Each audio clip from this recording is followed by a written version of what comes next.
আসসালামু আলাইকুম, hello everyone, welcome to my new blog. তো আমি এর আগের ব্লগে বলেছিলাম যে আমি মুরগি পালি। তো এই মুরগি আমার দুইটা বড় মুরগি আছে। তো ওই মুরগিগুলো থেকে একটা মুরগির ডিম পাড়ে আর একটা মুরগির ডিম থেকে আমি বাচ্চা ফুটিয়েছি।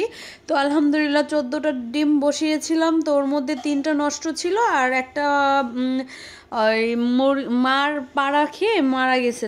যাই হোক, তো এখন আল্লাহর রহমতে আমার মুরগির 10টা বাচ্চা আছে। তো আলহামদুলিল্লাহ আলহামদুলিল্লাহ ঢাকার মধ্যে আমি এই ফার্স্ট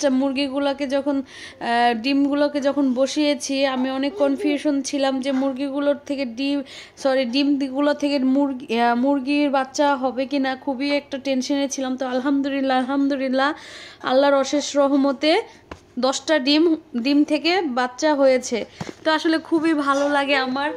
আর ওই মুরগির যে 21 দিনের যে একটা জার্নি, একটা তাই দেয়, তো এই জিনিসটা আসলে আল্লাহ চাইলে কি না পারে। তো আমি মাঝে মাঝে অনেক অবাক হই।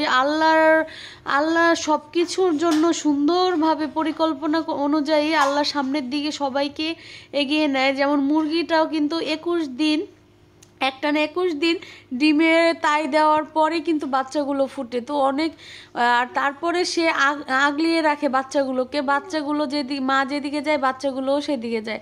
তো এদিক দিয়ে বাসার বাচ্চারা সবাই দেখছে, আয়ান মুরগিকে খাবার দিচ্ছে। তো ওরা খাঁচা থেকে আমি মাঝে মাঝে বের করি, কারণ বিড়ালের বাচ্চা অনেক সময় বিড়াল নিয়ে যেতে পারে। তো সবাই ভালো থাকবেন, সুস্থ থাকবেন, আল্লাহ হাফেজ।